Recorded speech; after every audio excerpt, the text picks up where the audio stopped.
Maqaa Abbaa kan Ilmaa kan Hafuura Qulqulluu Waaqa tokkoo. Ameen.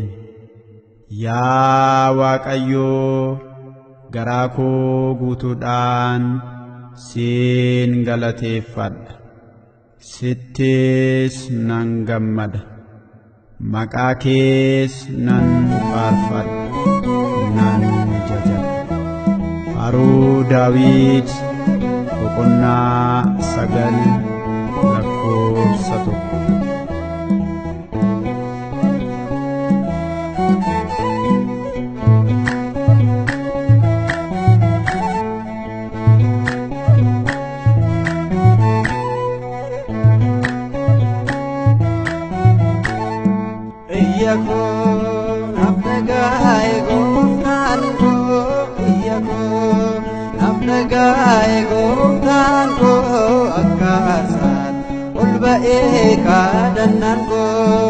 Akasat ulbae kadanango iyako abdagae goftango iyako abdagae goftango akasat ulbae kadanango akasat ulbae kadanango.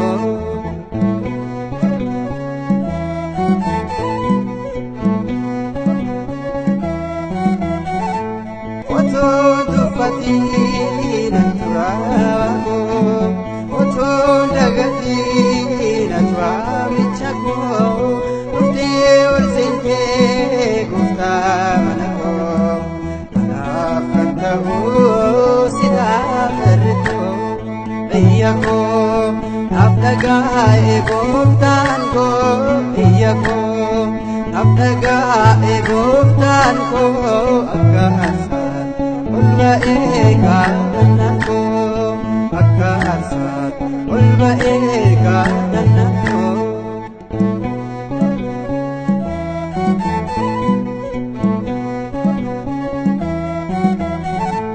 Kale sanjira takagarago tawon dandenge akayadago karaketiye fumatagate Wame yoma sabate iyako abdagae goftanko iyako abdagae goftanko akasat ulbae kadanango akasat ulbae kadanango.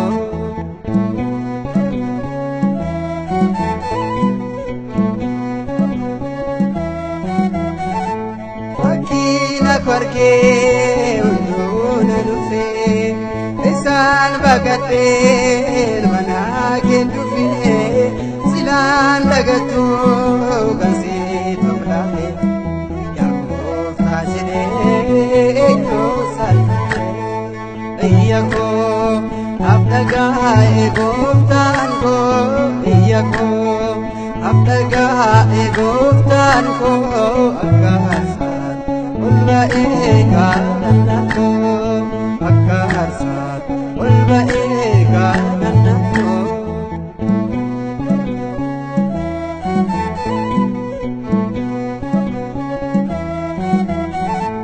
Wanta elanu ane banduke anab rakate Yesus kobake anu bakabu dua darkiko anab firmate dagese yako iyako abdagae goftanko iyako abdagae goftanko akasat ulbae kadanango akasat ulbae kadanango.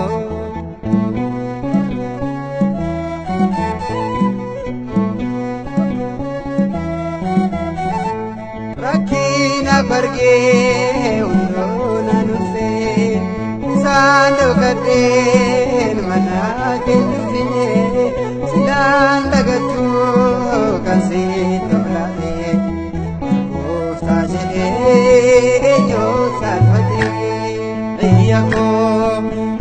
dhaga'e gooftaan koo iyya koo naaf dhaga'e gooftaan koo akka aarsaa ol ba'ee kadhannaan koo akka aarsaa ol ba'ee kadhannaan koo iyya koo naaf dhaga'e gooftaan koo iyya koo naaf dhaga'e gooftaan koo akka aarsaa ol ba'ee kadhannaan koo akka aarsaa ol ba'ee kadhannaan koo.